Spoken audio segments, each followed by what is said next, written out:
इसके अलावा बहुत सारे गाने हैं। मैं जाते जाते कुछ 2-4 गाने जो मैंने गाए हैं, जो मेरे बहुत प्रिय हैं और जो काफ़ी वायरल है, जो आप लोगों ने सुने होंगे, वो मैं गाना चाहूँगी कुछ।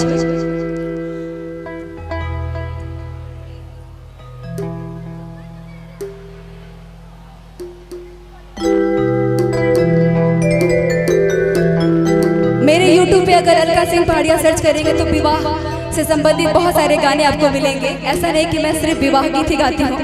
बहुत सारे गाने मैं गाती हूँ, लेकिन विवाह गीत जो है वो पता नहीं क्यों आप सभी ने इतना ज़्यादा उस गीतों को प्यार दिया है, तो मेरा तो ये फर्ज बनता है और मुझे इस बात की खुशी होती है कि मैं अपने संस्कार के गीतों को गा रही हूँ और मेरे जनरेशन यानी जो मेरे उम्र के लोग हैं, लड़के हैं लड़कियाँ हैं, उसको सपोर्ट करते हैं, उसको सुनते हैं, उस गाने पर रील्स बनाते हैं और इसकी वजह से वो गाने इतने ज़्यादा फेमस और इतने ज़्यादा प्रचलित हैं। तो उसमें से कुछ कड़ियाँ मैं आप सभी को सुनाना चाहूँगी। एक गाना है मेरा सिरवा के भार, चुटकी भर सिमरा, कौन गरहना पापा, ऐसे बहुत सारे गाने हैं, तो मैं थोड़ा सा मैं सुनाना चाहूँगी आपको उसमें से। एक लड़की का भाव है क्या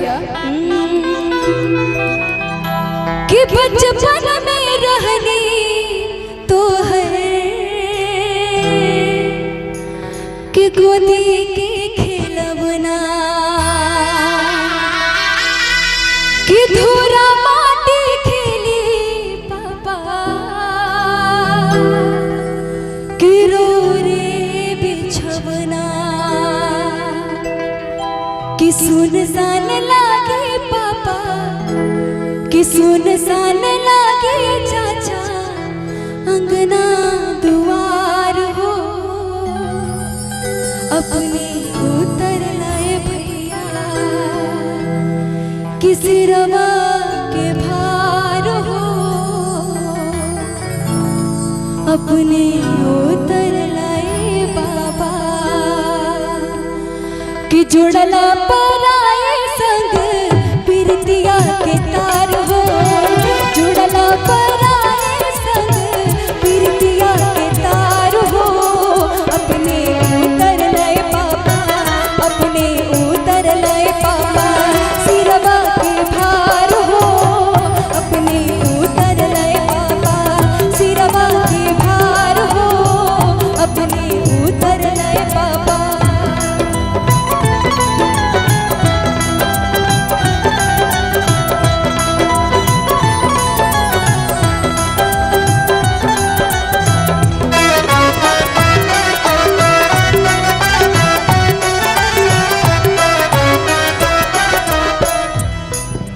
लेके कह लेखा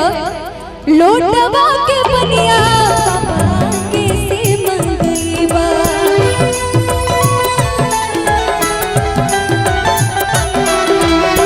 लोटवा के बनिया पापा कैसे मंगई बा, बेटी काहे काहे बाबा केकरा बोलई बा,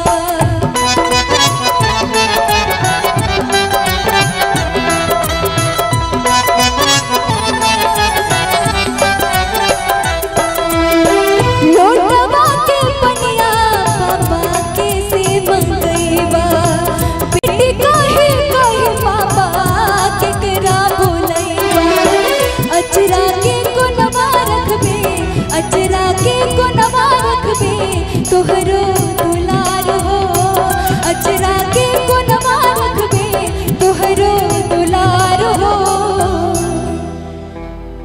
लोटवा के बनिया कि कैसे मंगई बा, कि बेटी काहे काहे चाचा,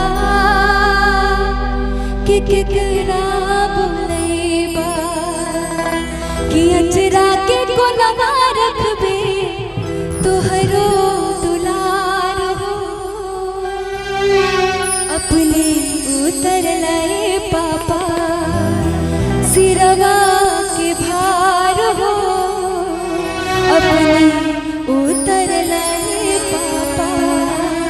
तो ऐसे बहुत सारे गाने हैं, उम्मीद है आप सभी को अच्छा लगे और आगे भी आने वाले जितने भी गाने सबको आशीर्वाद दीजिएगा। आपको मेरा बहुत बहुत प्रणाम।